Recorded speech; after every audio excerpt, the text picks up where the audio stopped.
Good morning, everybody, and welcome to our first series of our Parents as Learners sessions.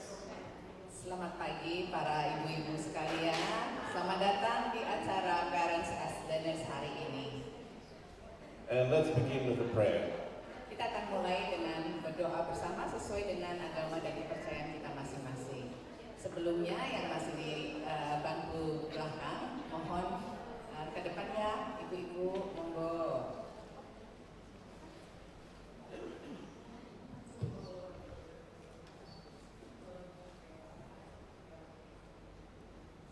Oke. Mari kita berdoa bersama sesuai dengan agama dan kepercayaan kita masing-masing. Berdoa mulai. Good morning, God. Thank you for getting us here.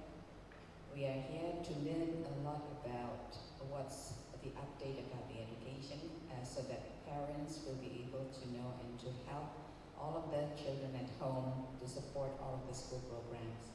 Please help the speakers so that they can convey all of the materials and all parents will be able to implement it at home and will be supporting the children in their learning.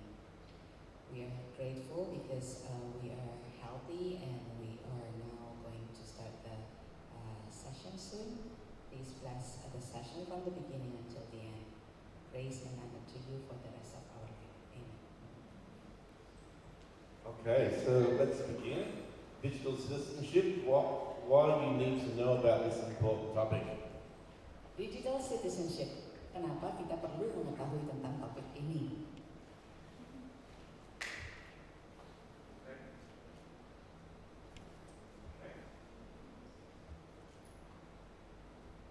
As parents, you choose the school your child's going to go to. Sebagai orang tua, kita memilih sekolah yang tepat untuk anak-anak kita. When they're younger, you choose where they might go, whether it's to the mall or to a friend's place. Pada saat mereka masih kecil, kita yang menentukan semua mereka akan pergi kemana, mau ke mall, mau ke tempat lain, itu kita yang menentukan. But often parents don't choose where their children go online. Namun sayangnya, kadang orang tua tidak memilihkan kehidupan online anak-anak mereka. So one of the realizations of educators is that we do need to provide our students with an education about using the online, using the internet, using their devices, and it's something that we're introducing here at Sokola Victory Plus. And it's something that I want you to know about because it's very, very important. You're aware of what we're doing, but also aware of what does digital citizenship mean and its impact for you at home as well. Jangan banget pasti. Oke. Sebagai pendidik kita nanti kalau ada yang lupa-lupa dikit ya kayak sebagai pendidik tentunya kita akan mengarahkan anak-anak tentang kehidupan online mereka, iya. Nah,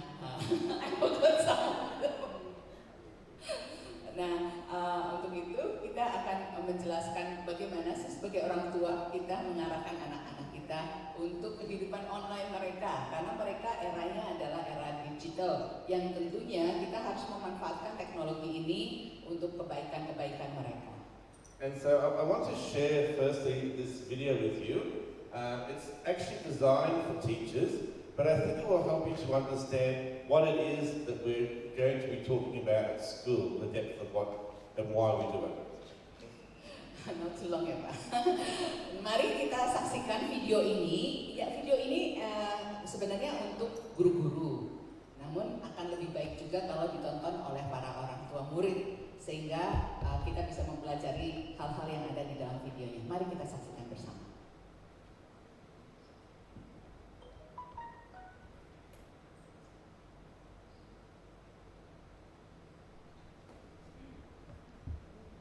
We all are very concerned. We know that the amount of time that's being spent online is increasing by age. Cyberbullying is at a rapid level just because they don't understand how quickly things are spreading by just a click of one button. Are they going to get into a website. It's not appropriate. Are they going to come across content that, is sensitive? A lot of times I've seen conflicts arise in regards to comments posted on the internet, things that were sent via text or possibly said. They were not aware that everything that they put online will stay there forever. They were not realizing the meaning of permanent. I think it's part of our responsibility as educators to ensure that we're giving our students the tools that they need. I always thought it was important to have a conversation with the students, help them understand the short and long-term effects of what they choose to post online.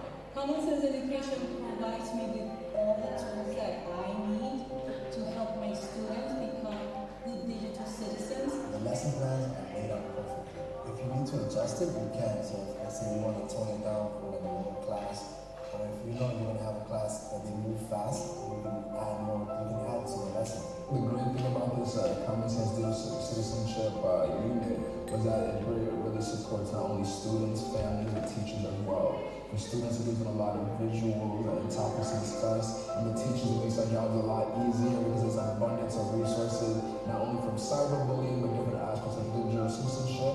We want our students to be great 21st century learners in which they can harness all that great information the internet and the digital world has for them, but also learn how to be safe, how to protect themselves. They just need the tools, they just need a chance. So this Common Sense Media, it's up there, that's the website. There's a section there for parents. So I really strongly suggest if you get a chance at some time, when you get home, have a look at the website. There's a site for parents, for students, and for teachers.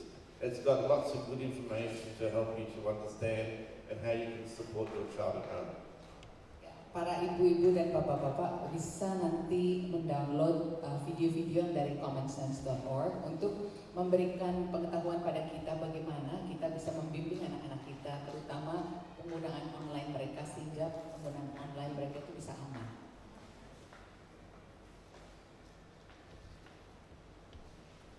So this is an analogy that I found and I quite like it. Think of the internet as being like a swimming pool.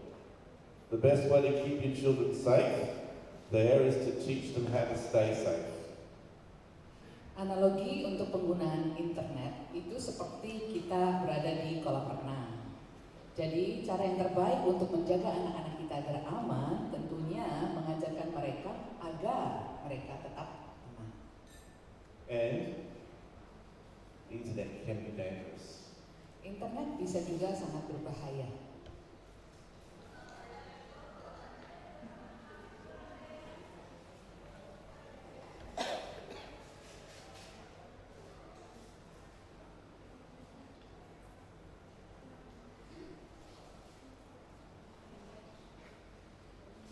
To pick up an underage child using social media.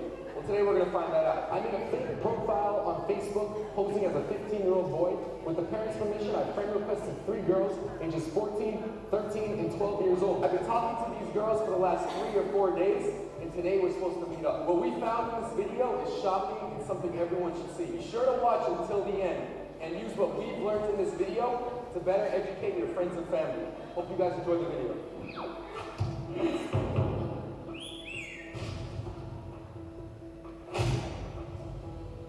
This first girl, her name is Michaela. She's 13 years old. We've been talking on Facebook for the last couple of days, and we're supposed to meet up at the park later when her parents leave the house. I'm just waiting right now for get the text that her parents have left the house. So I'm just gonna text, my parents just left. I can be at the park in 10 minutes. We're gonna go see if she comes in 10 minutes. We're gonna go right now, set up all the cameras, and just keep waiting there for her. So she said she's gonna meet me at the park playground. So, this is the closest to her house, she said. So right now, I'm texting her that I just got here. All right, we're just waiting. See what she says. She said, okay, I'll be there in 5 minutes.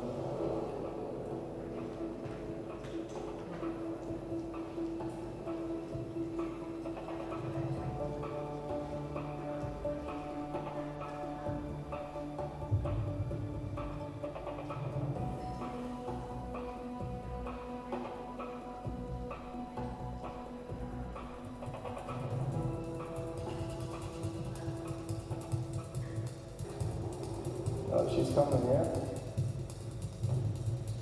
Michaela? From Facebook. Remember? Michaela, are you crazy? Are you out of your mind? We could have been a rapist, could have been a pedophile. Why would you do this? Yeah, you know that. I could have been anyone. Like, you talked to me for the last 4 days. You've been talking to me on Facebook. You know that, like, you shouldn't talk to strangers, especially online. Like, I wasn't even do I look the same as my picture?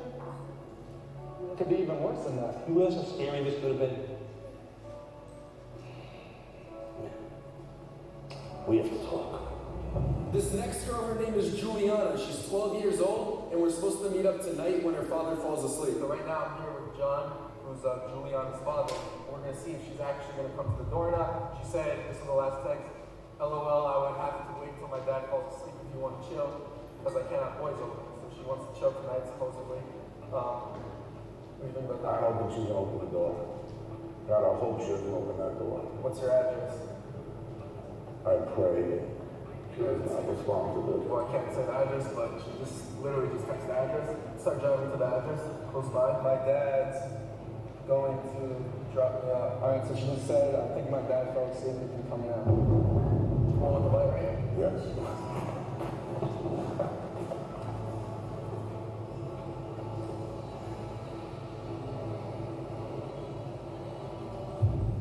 I'm outside, coming to the front door.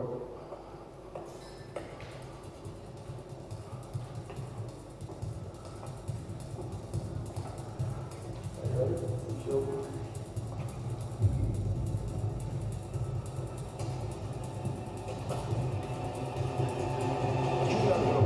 Get over here. What's wrong with you? What's wrong with you? How did you do this? You're 12 years old. This guy's 20 years old. You've been raped and murdered.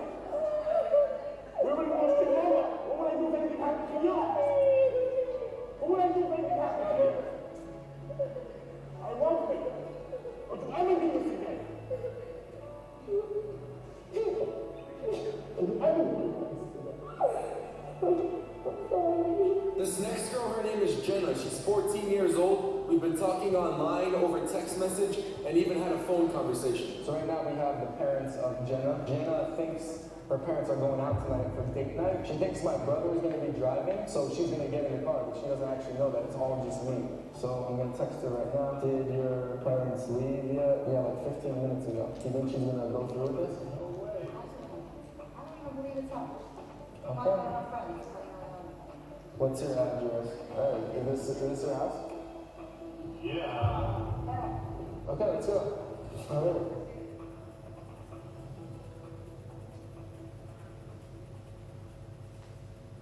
We are here to come out. You don't think she's coming out? She better not be coming out. Oh, see the door open.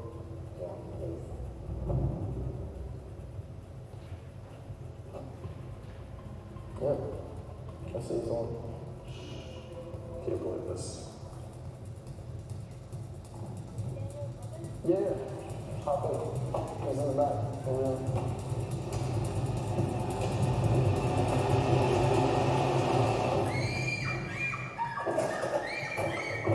Jenna, stop it. You're not on fire. Jenna, look, turn around. Turn around. Turn around. How could you dare go into a stranger's car? What are you thinking? Just explain. Give me your phone right now. Give me your phone now.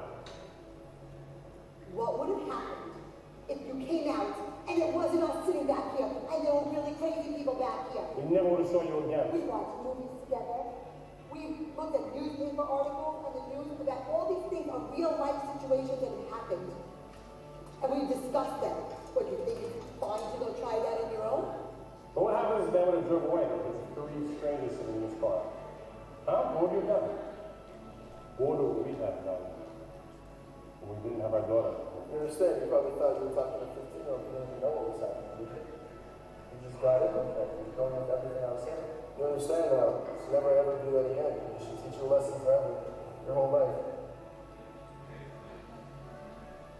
So you can see the dangers for our students, and these are American students who see on TV all the time about children being kidnapped and all that, and despite that, like the mother said, we watch this on TV.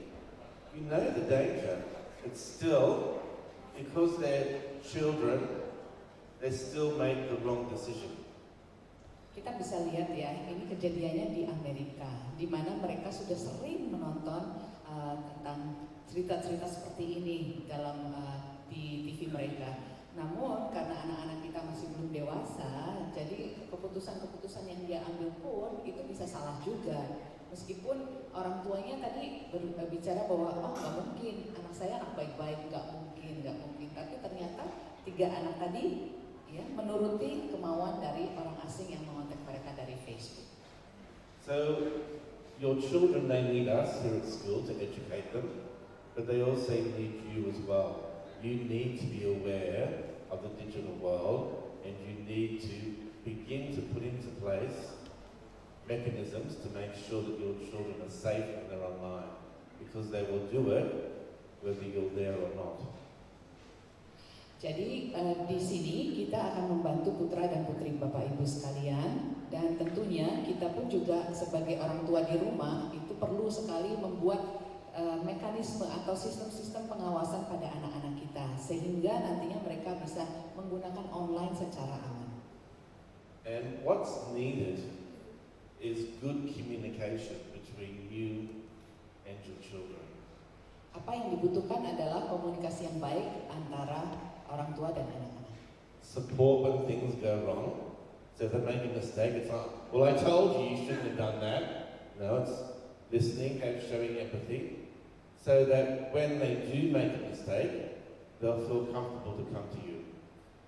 Jadi kadang-kadang anak kita berbuat salah, dan kalau mereka berbuat salah, kita sebaiknya menghindari perkataan sudah mama bilang kan, sudah mama ingatkan kan.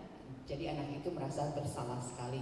Buatlah situasi di mana mereka tahu mereka berbuat salah, tapi kita sebagai orang tua selalu mendukung dan membuat mereka nyaman untuk menceritakan kesalahan mereka pada kita daripada ke orang lain. And so it's a conversation you need to have, start when they're young, and continue to have as they become teenagers, just to remind them of the importance of being safe online, being good digital citizens. Percakapan atau komunikasi tentang bagaimana menggunakan online yang aman itu harus dimulai dari usia dini dan tentunya diteruskan pada saat mereka sudah remaja. What you need to realize as parents is what your children are watching, what they're playing, what they're reading, what they're listening to is a big part of the person they're going to become. Yang perlu kita perhatikan sebagai orang tua adalah apa yang mereka tonton, apa yang mereka mainkan, apa yang mereka baca, apa yang mereka dengarkan, karena hal-hal tersebut akan membentuk anak kita nantinya. So if they're watching a hip-hop video that portrays women as something that can be used, that's a value that's being instilled into them. Not directly, but subconsciously. So you need to be very conscious of what your children are watching and listening to. And even with Ibu Justina, I talked to her about some of the ABBA songs and the message that they give. She was shocked when she realized what that message was. So be careful with what they watch. Be careful with what they're listening to. Oke, kadang-kadang kita nggak menyadari karena apa yang mereka lihat misalnya tarian hip hop. Tapi di situ kadang ada lagu yang melukiskan tentang kisah dari lagunya. Nah ternyata lagunya itu tentang pengkhianatan dari seorang perempuan pada seorang laki-laki. Tanpa disadari, hal itu akan mempengaruhi pikiran mereka.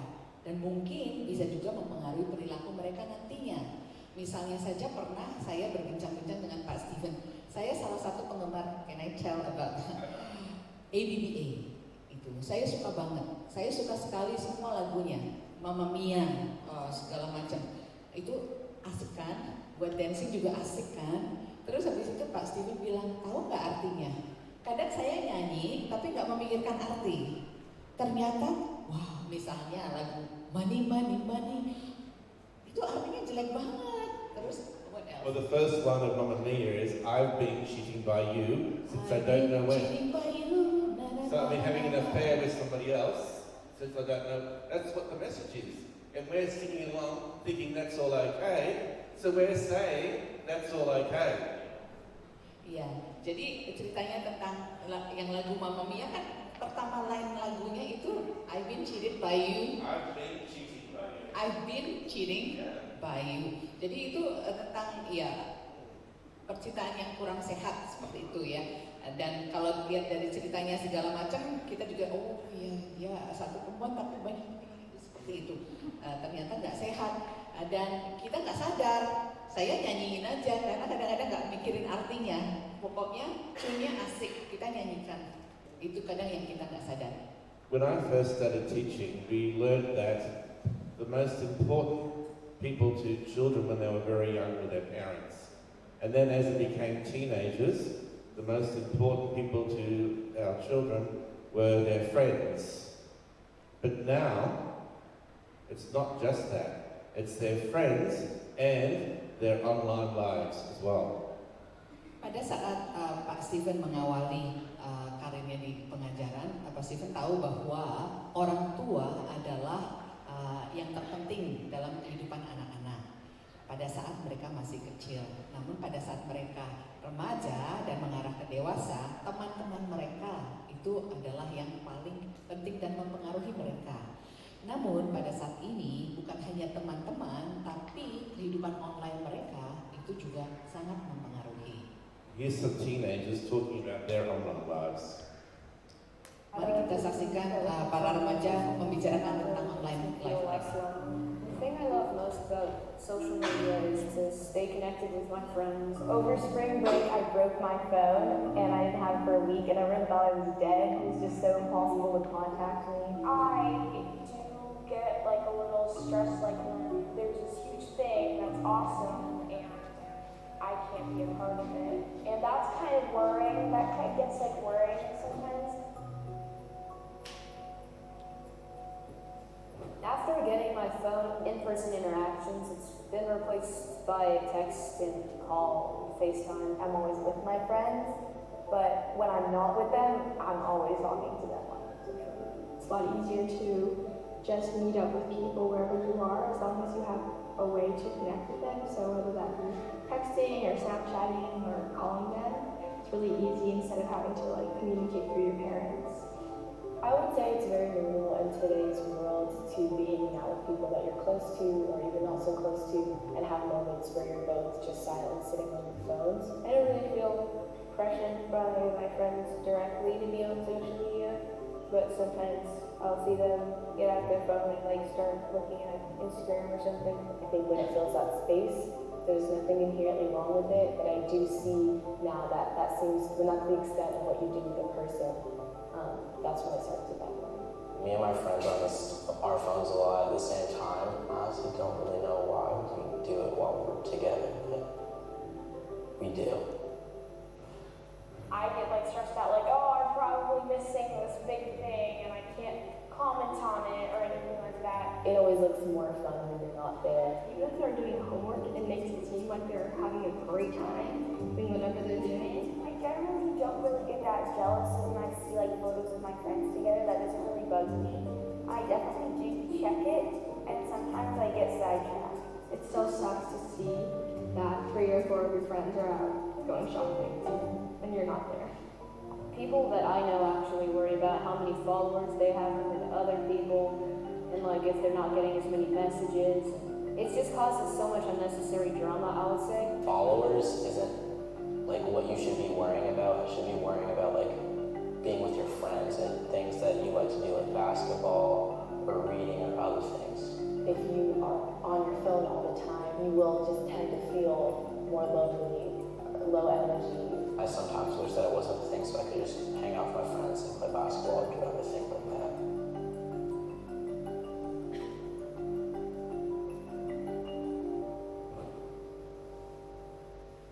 And it's interesting if you go to the mall and watch the teenagers, they'll start talking and then before too long they're all sitting on their phones. And unfortunately, it's not just the teenagers, but after we'll go to a restaurant and they'll see everybody at the table all on their phones. Kadang kita melihat para remaja itu duduk bersama-sama dengan temannya, tapi mereka sibuk untuk membuka berita-berita yang ada di telepon mereka. Dan sayangnya bukan hanya anak-anak kita saja, tetapi kita pun juga melakukan hal tersebut sebagai orang tua. Dan kadang Pak Steven melihat juga di restoran itu mereka menunggu makanannya atau makan bersama, tapi mereka sibuk sekali dengan handphone mereka sendiri-sendiri.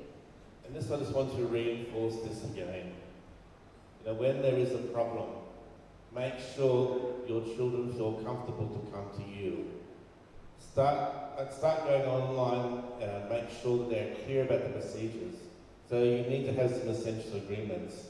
If they're in the habit of coming to you for small problems, then when there's a big problem, they'll feel comfortable about coming to you as well.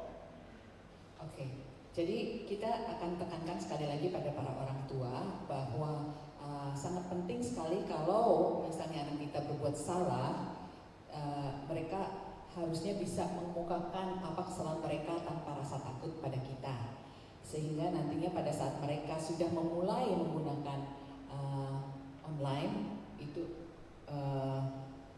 ini yang ketiga ya, bila mereka punya masalah-masalah dari hal-hal kecil, bila mereka merasa nyaman untuk mengkomunikasikannya dengan kita, mereka pun akan merasa nyaman kalau mengkomunikasikan hal yang besar pada kita sebagai orang tua. Dan yang kedua tadi, start going online. Pada saat memulai menggunakan online, sebaiknya kita memberikan prosedur yang jelas dan juga kesepakatan bersama tentang penggunaan online mereka dan gadget mereka. This is unfortunately a way in which there's lots of problems. And it comes into the school as well, where they've had a problem online, and that online problem then escalates, and then it can turn into disagreements. The things that happen online are so easy to be spread, and people take sides. It can become a very terrible thing for a teenager in particular. Kadang-kadang sesuatu yang kita komunikasikan lewat online itu bisa disalahpahami oleh orang lain, dan apa yang kita beritakan di online itu juga bisa menyebar dengan sangat cepat, dan akhirnya orang-orang memihak salah satu kubu meskipun mereka nggak tahu jelas tentang permasalahannya.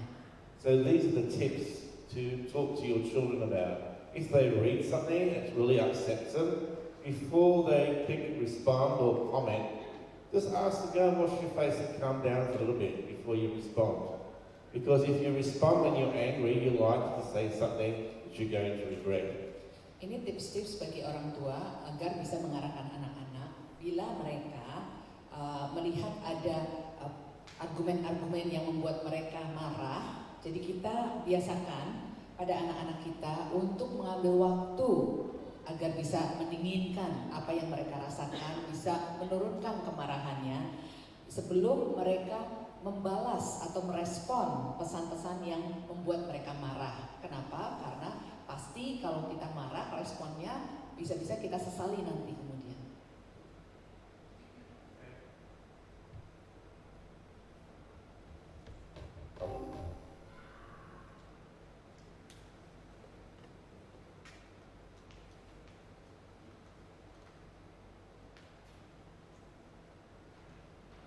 Kita pilih translation bahasa Indonesia-nya, kadang-kadang pas, kadang-kadang kurang pas. Text all the time, digital drama is a thing.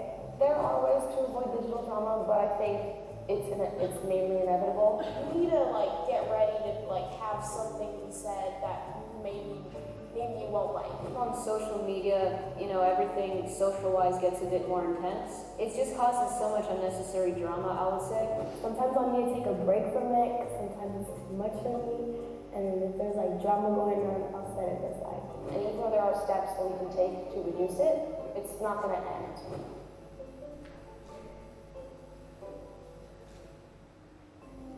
You can say anything over text, which you would never actually say in real life. it's so much easier to fight with your friend over the phone than it is to fight with your friend in person. That's a new thing. People can just hide behind, certain accounts and certain places on social media and just say whatever they want to say. We kind of have this disconnect that I think sometimes social media can cause, where it develops like almost a tolerance for lack of empathy. It's really important to think about how other people are going to take it, because whatever comment you make could be seen by potentially thousands and millions of people.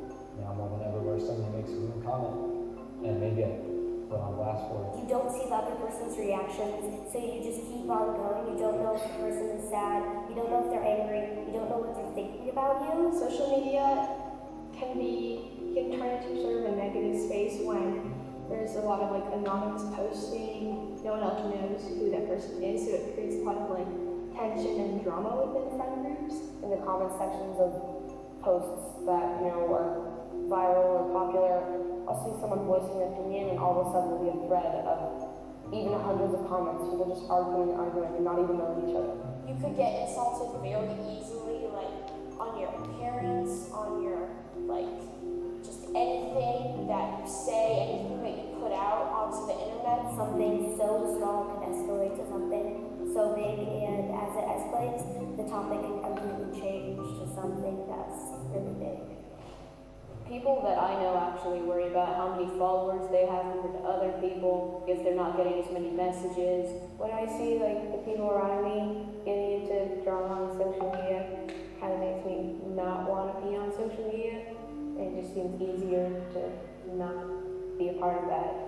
I have a couple of friends who are very close, but they fight a lot. I'll get screenshots of their conversation from both of the people just being upset and saying long paragraphs about how upset they are, and instead of talking to each other about it in person, instead of suggesting both of them multiple times.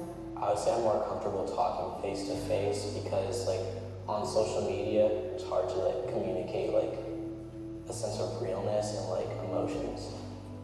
The best way to deal with digital drama is to leave what's happening. Maybe it's a group chat that you're in, just to leave that, because the more that people talk about it, the more that people are going to think about it, and the more you might get into it and you might say more things. It is really easy to get your feelings hurt, but you just gotta it's just they're just hiding behind a screen basically. I think the best way to deal with digital drama and help mediate it is, first of all, I always suggest talking in person because that's always easier. Avoiding confrontation is something that I'm trying to be aware that I don't do. A way that I can just disassociate myself from the negativity is to just not respond.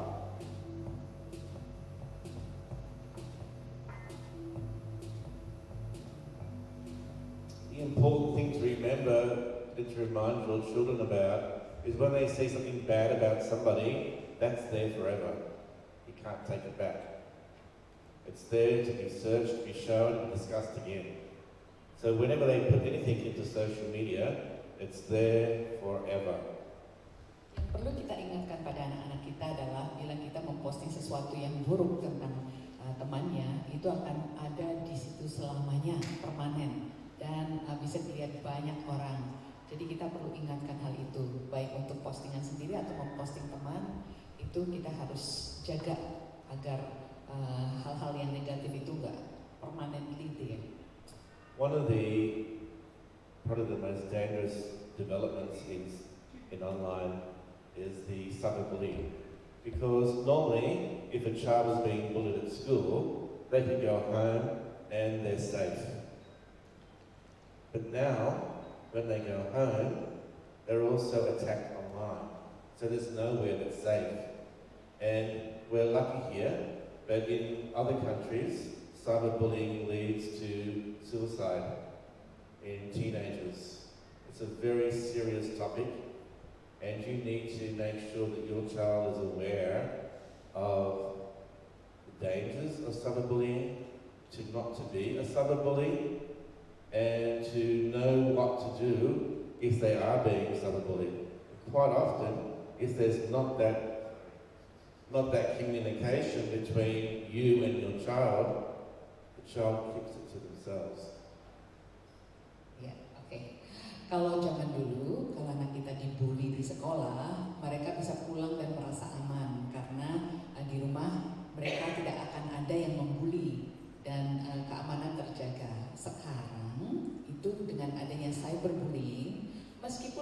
sudah sampai di rumah, cyberbullying itu akan tetap berlangsung. Dan kadang-kadang kalau anak-anak kita nggak punya komunikasi yang bagus dengan kita sebagai orang tua, maka mereka akan memendamnya sendiri. Dan di beberapa negara sudah terbukti ada beberapa anak remaja yang melakukan bunuh diri karena cyberbullying. Kayaknya di Indonesia juga ada ya, Pak. In Indonesia also there are some teenagers committed suicide because of the cyberbullying. Because you can just imagine you're at school, you're being pushed and shoved, you're being teased, you're sitting all alone at lunchtime, you go home and then you read messages like, why don't you just die, everybody hates you. After a while, it has a really bad effect on a child's psyche. Kadang-kadang kalau misalnya ada anak yang dibully di sekolah, nggak mau anak-anak lain nggak mau mendekati mereka, mereka makan sendiri, nggak ada yang mau nemenin, dan akhirnya mereka pulang ke rumah, ternyata mereka menerima teks, kamu meninggal, kamu mati aja, aku nggak suka sama kamu, nggak ada orang di dunia ini yang suka sama kamu. Nah, lama-lama karena melihat dan membaca perkataan-perkataan itu, akhirnya si anak juga merasa, oh nggak ada yang suka sama saya di dunia ini. Aku nggak lebih baik mati aja. Nah, akhirnya mereka melakukannya. Itu yang terjadi. So the final sentence there is, help your children develop empathy and ethical thinking. This is part of being a digital citizen. If you are empathetic and you are thinking from an ethical point of view, then you will not cyberbully. Oke, jadi kita harus membantu anak-anak kita untuk mengembangkan rasa empati mereka dan juga berpikir secara etis, sehingga dengan membuat mereka bagaimana orang lain akan merasa bila kita memposting sesuatu tentang mereka, mereka akan tumbuh empatinya. That's what it says up there, talk before it happens. Make sure they know that you won't overreact and take away their device and cut them off from the social media. That doesn't help. Ask them to tell you what they're doing online and explore the places yourself so that you can be aware if there's any online bullying happening. Oke. Jadi bicarakan bagaimana kita membentengi anak-anak kita dari cyberbullying. Yang pertama adalah bicarakan sebelum hal itu terjadi. Yakinkan bahwa mereka tahu kalau kita nggak akan overreact, tidak terlalu overreaksi ya. Dan tidak mengambil gadget mereka apabila mereka menceritakan sesuatu, dan langsung memberhentikan mereka dari game mereka atau social network mereka. Tanyakan pada mereka apa yang mereka lakukan pada saat online, dan kita harus juga mengeksplor atau mengunjungi tempat-tempat yang mereka bicarakan, sehingga kita bisa melihat kira-kira hal-hal yang membahayakan seperti apa yang bisa terjadi pada anak-anak kita. One of the important things to remind your children is that they can be a positive force online. They can make a difference. Remind them that they have a duty. We all have a duty to make sure that things like bullying, racism and sexism isn't acceptable anywhere. It's not acceptable in a school, it's not acceptable out in the public, and it's not acceptable online. Don't allow your children to do that, and when you find that, you need to step in and help them to deal with that problem. Oke, jadi yang penting adalah ingatkan mereka, anak-anak kita, sehingga apa yang mereka akan posting itu bisa membuat perbedaan yang positif di lingkungan mereka dan bisa menginspirasi banyak anak-anak lain. Itu yang perlu kita ingatkan. Jadi hal-hal kalau mereka posting tentang ras, racial, bullying, racism, and sexism. tentang bullying, tentang ras, tentang hal-hal yang berbau seksual, itu nggak akan diterima dimanapun. Jadi ingatkan pada mereka agar selalu memposting hal-hal yang positif. Okay, what to do if they see cyberbullying? So if they're afraid to say something themselves, tell an adult. Try talking to the victim, take evidence, screenshots, report it to the game, to the social network, or to another adult. Oke. Apa yang kita bisa lakukan bila kita menyaksikan cyberbullying itu terjadi? Yang perlu kita lakukan yang pertama adalah mengarahkan anak-anak agar memberitahu orang dewasa yang bisa dipercaya tentang apa yang terjadi. Lalu berbicara dengan korbannya dan membantu mereka agar merasa lebih baik. Kemudian rekamlah bukti-buktinya, bisa dengan screenshot atau apa tentang apa yang terjadi, sehingga mereka bisa membuat laporannya nanti untuk membantu si korban. Dan juga laporkan pada game atau social network yang dimana itu terjadi. Misalnya di Facebook kita juga bisa report kan kalau ada hal-hal yang tidak menyenangkan atau kurang baik. Another development, and this is mainly for middle school and high school parents, but online relationships can also develop. Ini hal-hal yang perlu diperhatikan bagi orang tua yang anak-anaknya ada di middle school, sekolah menengah. Mereka remaja ya. Jadi. And as I said before, just be conscious of what they're watching, because what they're watching is going to influence the way in which they relate to the opposite sex. Seperti yang saya tadi kemukakan di awal, harus kita perhatikan apa yang mereka tonton, karena apa yang mereka tonton itu akan mempengaruhi interaksi mereka dengan teman-temannya. This is one of the new phenomena that's come out. I know in other places that I've been, it's been a major issue. I'm not too sure about Indonesia, but sex, which is basically a inappropriate text of nudity, those kinds of things. Oke, kita juga harus perhatikan seks. Seks itu adalah teks tentang seks. Nah, kadang-kadang anak-anak kita tanpa sadar membaca itu dan itu akan membuat. Because this is probably more likely than not going to be the girl, where the boy says, "Oh, I love you so much," and "Oh, yes, we're so in love together. Oh, please send me a picture of one of your breasts. Please do that. If you love me, you'll do that." And teenagers don't think. They don't think, and then they do it. And while the two of them are together, it's okay, but when they break up, unfortunately, the boys sometimes are not very good character, then send it to all the friends. Once it goes online, you can't pull it back. And there's certainly been situations in other schools that I've been at, the girl has done that, and then all the boys and girls in her year have seen it. Could you imagine what that would be like?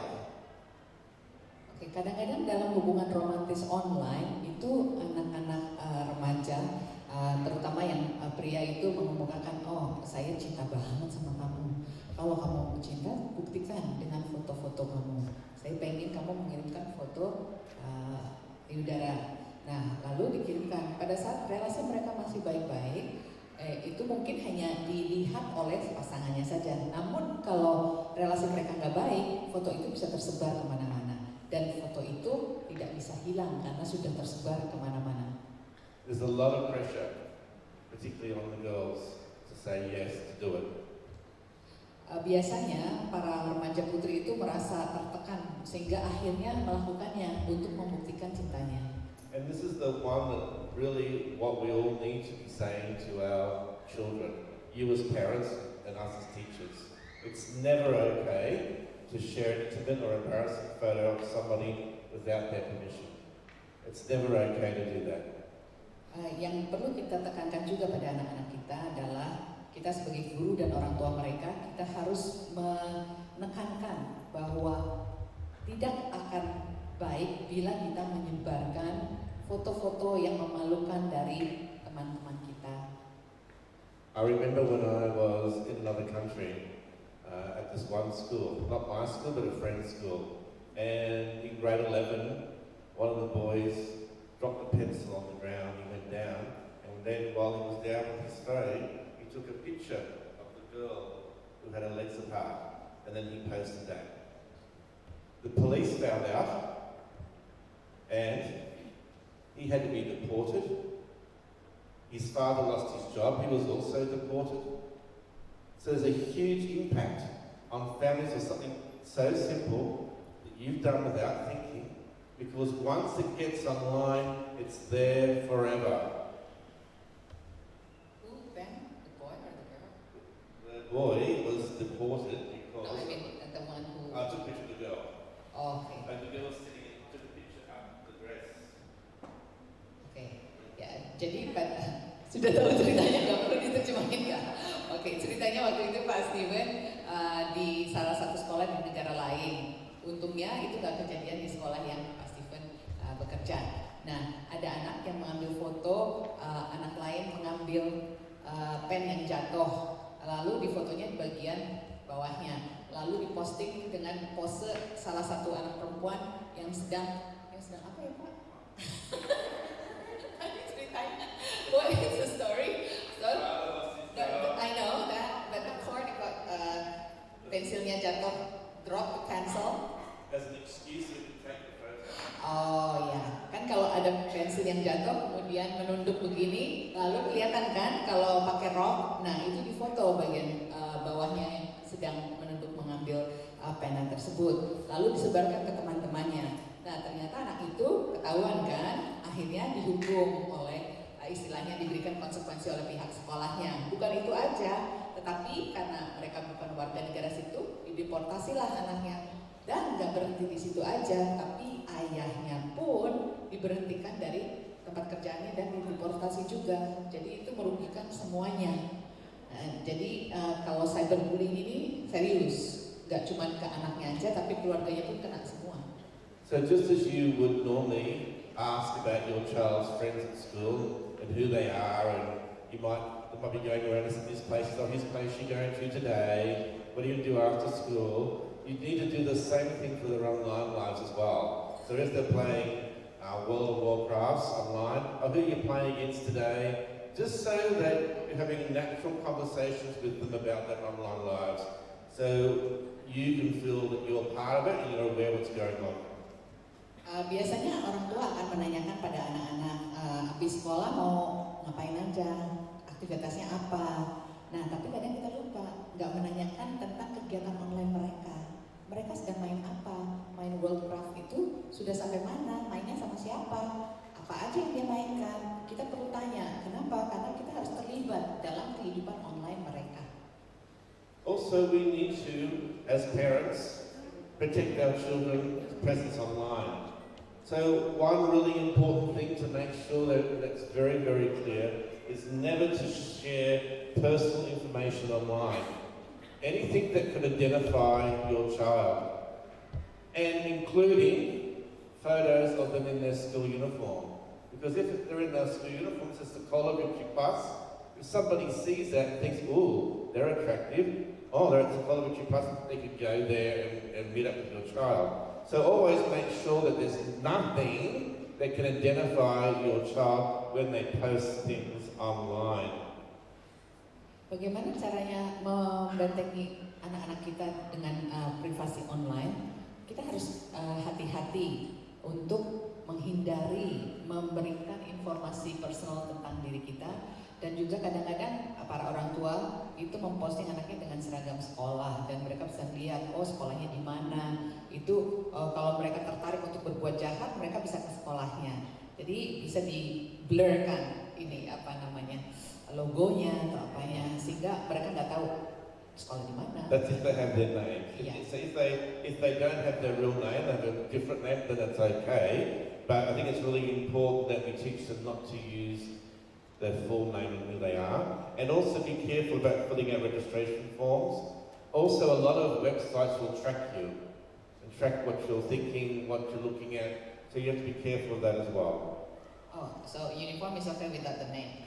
Oh, tadi dikoreksi sedikit. Jadi kalau kita pakai seragam seperti ini nggak apa-apa, tapi hindari ada namanya. Kadang-kadang kan ada nama lengkapnya, terutama nama lengkap. Kalau nama panggilan sih masih mending, tapi kalau nama lengkap bisa di-track dan itu bisa ketahuan semua apa yang mereka lakukan. Dan kadang-kadang kita pun juga terjebak sebagai orang dewasa, orang tua. Kadang ada misalnya website-website apa yang sebenarnya pengen tahu tentang diri kita. Akhirnya kita masuk ke situ karena tertarik dan memberikan informasi-informasi personal kita. Also, tagging. I'm just checking the time, we're running out of time very quickly. This is also important as well about going back to privacy. I remember a teacher at my last school, she went out and did some things that probably she would regret the next day. Her friends took photos and tagged her in Facebook, and so those photos of her being drunk, the hair everywhere, was sent everywhere, including her parents also saw it. So it's really important that we remind children that they should never tag anybody on their social media without that person's permission. Jadi ini untuk tagging tahu ya, men-tag orangnya sehingga orang fotonya bisa muncul di lamannya temannya. Nah, ingatkan ke anak-anak kalau kita mau tag orang, kita harus minta izin ke orangnya. Apakah boleh di-tag atau enggak? Kenapa? Karena kejadian di sekolah yang Pak Steven dulu mengajar, ada salah satu guru yang kebetulan ya mabok, lalu difoto sama temannya, lalu di tag. Padahal guru itu menyesali apa yang dilakukan pada saat itu, tapi tanpa izin di tag dan akhirnya orang tuanya lihat, teman-teman guru yang lihat, dan orang tua murid melihat, itu merugikan sekali. Jadi hati-hati untuk tagging orang. So I like this, I found this. Before you post, T, is it true? H, is it hurtful? I, is it illegal? N, is it necessary? K, is it kind? Before you post, think. Sebelum memposting sesuatu, selalu ingatkan anak-anak juga, ingat dengan kata think. P, apakah ini benar? H, apakah ini akan menyakitkan? I, apakah ini ilegal? N, apakah ini penting? And K, apakah ini baik? Bila semuanya jawabannya ya, boleh dipost. We're just about out of time, so I'm just going to quickly go through the next few slides. This presentation will be online, and maybe I need to do a second session. But also, there are some things to be aware of. For example, there's some plugins you can put in to help protect your child's privacy, of the AdBlock Plus, Privacy Badger, turning off the GPS, and also disabling the microphone and camera on laptops.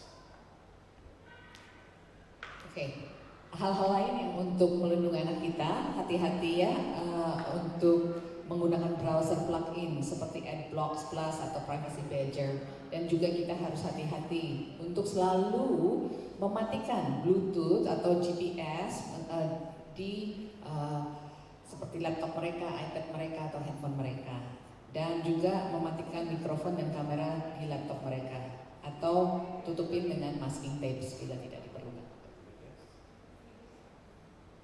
So we were going to talk about sharing personal data, but we won't go on to today.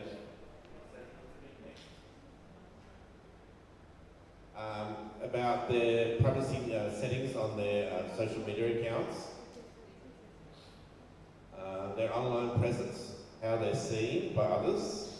And this is particularly important if your child is thinking of going to university, because we have been told for a fact that university registrars do go on to your child's Facebook page and Instagram account to see what your child's online presence is. So if your child's out partying and has all those pictures on their Facebook, it's not going to help them with their university application.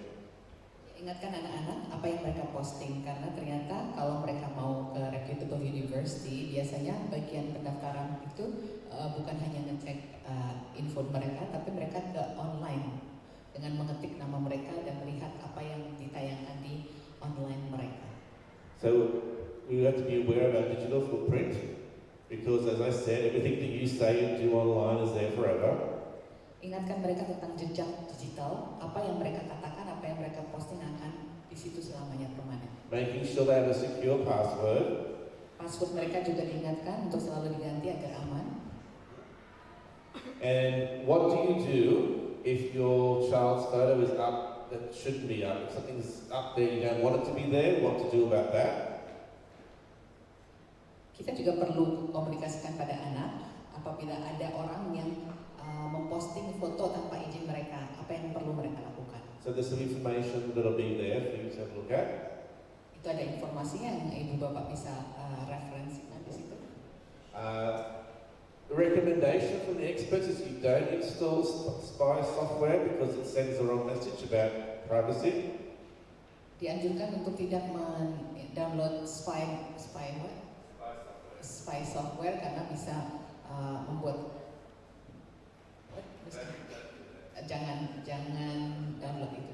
And then I was going to talk about illegal downloading, plagiarism, which is very important for secondary, illegal hacking. There is such a thing as good hacking, believe it or not. And then protecting your digital devices. One of those is to make sure you have your browsers updated. And this is the final thing I want to talk about. As a family, no matter how old your child is, you need to have an essential agreement or a family agreement about the way in which you communicate online. Kita perlu membuat kesepakatan bersama tentang penggunaan gadget atau online, baik itu dari usia dini ataupun remaja atau dewasa. Kita perlu membuat kesepakatannya. So there's an example of one that you might want to use. Ini ada contohnya yang bisa digunakan oleh para orang tua. So remember, don't just say, this is it, this is what we're going to do. You need to discuss it with your child as a family. As a family, come up with a set of rules or agreements that you're going to follow in your family when using online devices. Cara membuat kesepakatannya bukan dari kita saja, tapi libatkan anak-anak dalam prosesnya, sehingga itu merupakan hasil diskusi bersama. These are the 5 key things. Be kind. Never reveal who you are online. Keep private things private. Don't let everything you see. Be careful what you share and stand up for others. Ya, itu yang perlu diingatkan. Berbaik hatilah. Jangan pernah menunjukkan siapa diri Anda sebenarnya di online. Biarkan hal yang privat menjadi private, yang pribadi menjadi pribadi. Jangan percaya dengan apapun yang kamu lihat, semua yang kamu lihat. Hati-hati dengan apa yang Anda share dan juga belalah orang lain yang. So this PowerPoint I will share on the parent-student website so that you can have access to it. Okay? Presentasi ini akan bisa diakses lewat website orang tua dan murid-murid sekolah. Terima kasih banyak. Have a great day. Dankeschön. So next up is the secondary school presentation about assessment. If you would like to stay for that, please stay. If you don't want to, you can go off and have a break. And the one for the PYP will begin at 9:45. Oke. Sesi berikutnya adalah sesi assessment atau penilaian. Bila Bapak Ibu akan mengikuti sesi ini, silakan stay di sini, tinggal di sini. Bila ingin mengikuti sesi berikutnya, bisa istirahat dulu, nanti kembali lagi di jam 9.45 untuk sesi